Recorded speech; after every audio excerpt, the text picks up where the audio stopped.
So right there in the little driveway, that's where the police had found me. They said a woman unresponsive, but was breathing, and I've been a gunshot wound to the face. He had forced me out of our house and had put me in his truck and drove down the street. And that's all I really remember. My name is Melody Meganson. I was shot by my baby dad, and I live with a bullet in my brain.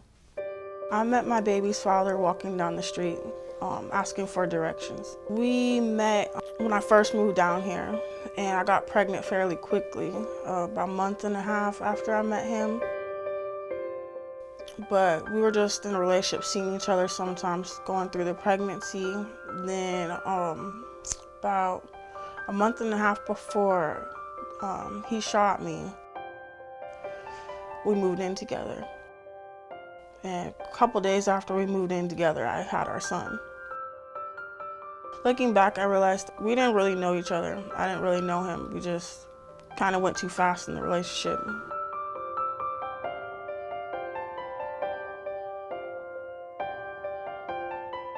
He owned his own business, and he kind of swayed me and think like he was like a businessman, and he was professional. When I found out I was pregnant, I didn't want the baby. I didn't think it was the right time in my life, but I wanted a family. I was trying to do the right thing, be a family for my children and stuff that I never really had. So I tried to stay in the relationship. He just started acting different, started being really controlling, wanting to know where I'm at, who I'm with, what I wear, and stuff like that. I realized the relationship wasn't gonna work out. It wasn't what I thought it was. I was trying to make moves to leave the situation, and I think he figured that out. He wanted to go on a date out of nowhere. And when he told me about the date, he said he wanted to go hiking. And I told my cousin, I was like, he wanted to go hiking. And she was like, he wants to go hiking? I think that the plan was he was gonna shoot me then and leave me in the woods. So he had put his hands on me a week prior for the first time. He never put his hands on me, no signs of him putting his hands on me or nothing, ever. Then I think he found out I was gonna leave, and he was scared because he was out on bond for capital murder, facing the death penalty. So my mom had found out that he put his hands on me and threatened to call the police. And I made the mistake of telling her to stay out of it. I got this. And unfortunately, a week later, I was shot.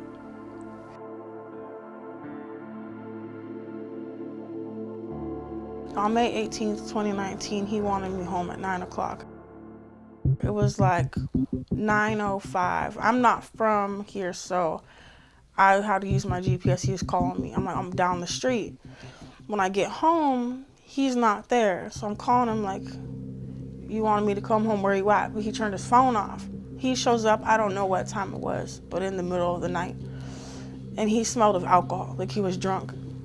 And he punched me on my side and grabbed me. And he put his gun to my side and said, get in the truck. The children were with me. I don't go anywhere without my children, especially my newborn son. He was only 6 weeks old, and I have a 2-year-old. Last thing I remember is him forcing me in the car at gunpoint and backing the truck up and going down the street and going under that bridge, and then it's just blank.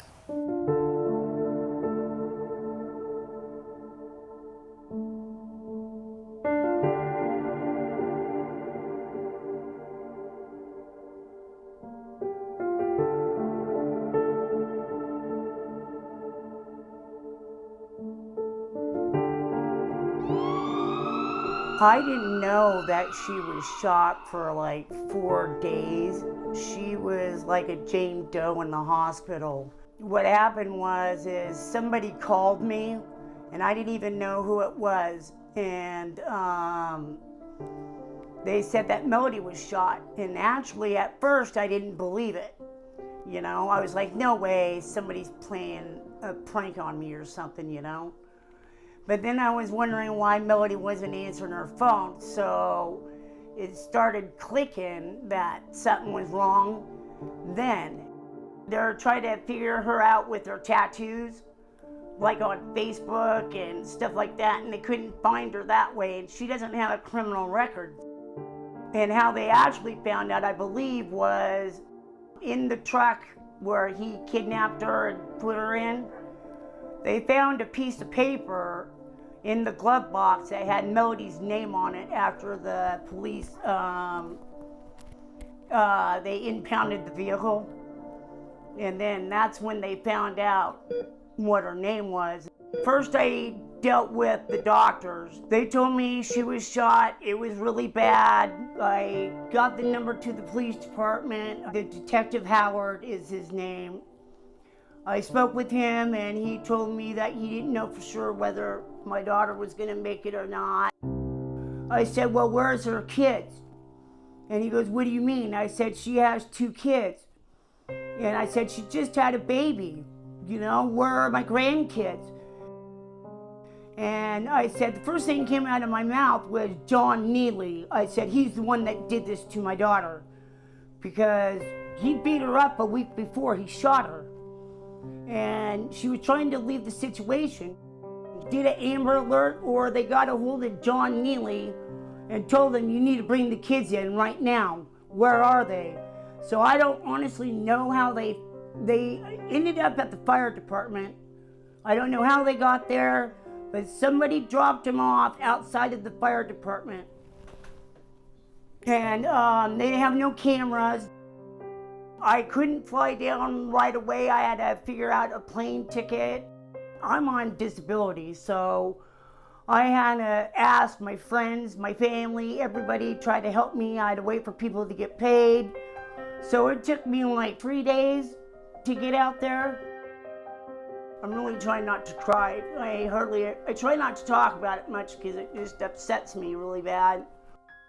I was just laying there with all these wires, all these tubes. She had a trach, she couldn't breathe on her own. It was really bad. I didn't know whether she was brain dead. They couldn't really tell me. It was just more like it's a waiting game. The bullets in her brain. She was leaking spinal fluid out of her ear. She was fed through a tube. She had to have a trach to help her breathe for months. She had her mouth wired shut because of the damage in her right side of her face. And she was just laying there, and I grabbed her hand, and her dad grabbed her other hand, and I said, Melody, I'm here. And I said, if you can hear me, just squeeze my hand. And she did. So I was just like so elated, but then, you know, they're telling me, oh, that could just be from the brain, she'll be moving, you know, her like legs and stuff. But they had her arms strapped down so she couldn't pull anything out. But when she grabbed my hand, I said, okay, she's there.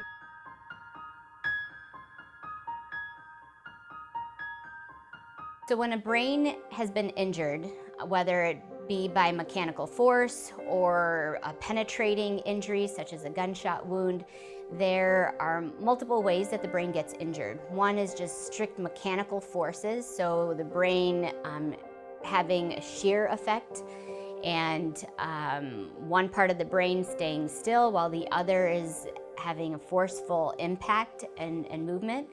There can be injury to blood vessels and key structures within the brain itself that has now been injured, and the integrity of the structure is disrupted, which causes injury. And then you can also have the force causing essentially a shock wave through the brain that also can cause further injury. Chances of survival after a penetrating injury to the brain, such as a gunshot wound, is very low.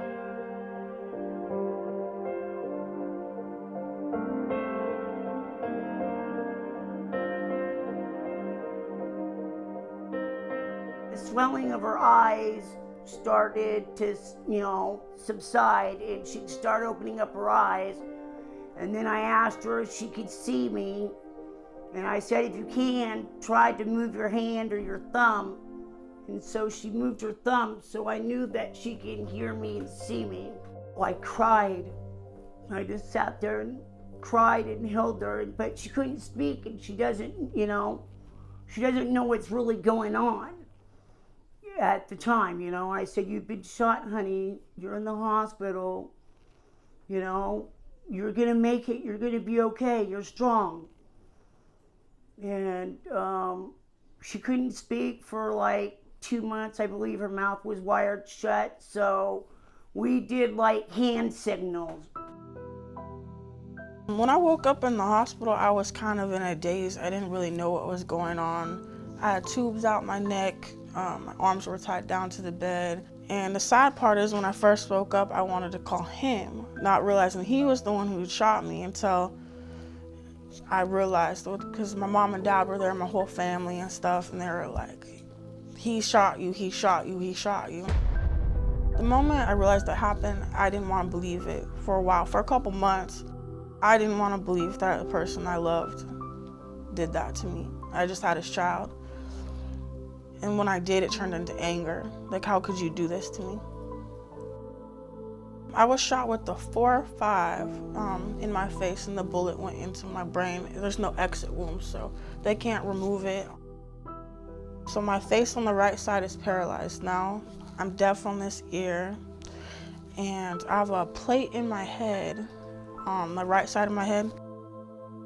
I have a gold weight in my eyelids so I can close my eye all the way when I sleep. And a VP shunt that drains my brain fluid that keeps me alive. I have to keep that the rest of my life. Because of the gunshot wound, I have a traumatic brain injury, which is a TBI. So I get frustrated really easily and get angry a lot. It's gotten better, but I'm still working on it. And then on top of that, I have seizures now. So it's hard to try to process and deal with, but I'm learning on coping mechanisms and trying to relearn how to do a lot. I had to relearn how to walk, speak.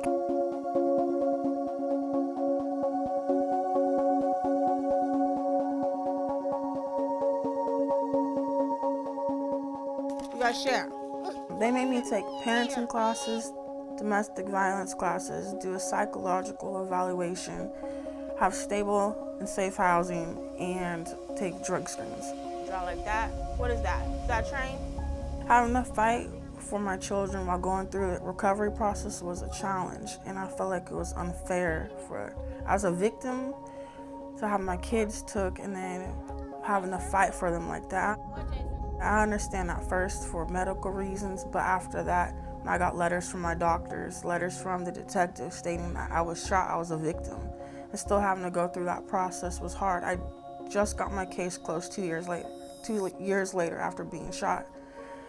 And I'm grateful for that I have my babies, because they're what kept me alive. But it was hard. It was a challenge having to limp into classes after a 10-hour surgery, trying to get my babies back, and still it wasn't good enough. My oldest boy was afraid of me when I first was shot. My youngest boy didn't know who I was, and it broke my heart. I felt like it was stolen from me a lot. I didn't get to see his first foods, first crawl, first rollover, first walk, first birthday, because he was just 6 weeks old when I was shot. And that's stuff I can't get back. It was really hard to heal without my children. I wanted to give up a lot. Like, why did I survive? I used to wish I would have died that night, to be honest with you. I don't feel like that today. I love my life today. It's a blessing. God's kept me here for a reason, and I plan on fulfilling that reason. It had made me want to cry when I'd first seen that the doctors didn't think I was gonna survive, that it was that serious. Because I don't remember that night very well. When I read the police report and it saying that, it made me thank God that I'm still here, because a lot of people don't make it. I try to emphasize on the part that he wasn't beating me up every day, that it was really mostly the controllingness. There's mental, emotional, and physical abuse. And just because it's not physical does not mean it's not abuse. And people need to pay attention to that, because I made the mistake of not to. He's not putting his hands on me, it's not abuse. I'm okay. They're just getting an argument, not realizing that it's bigger than that.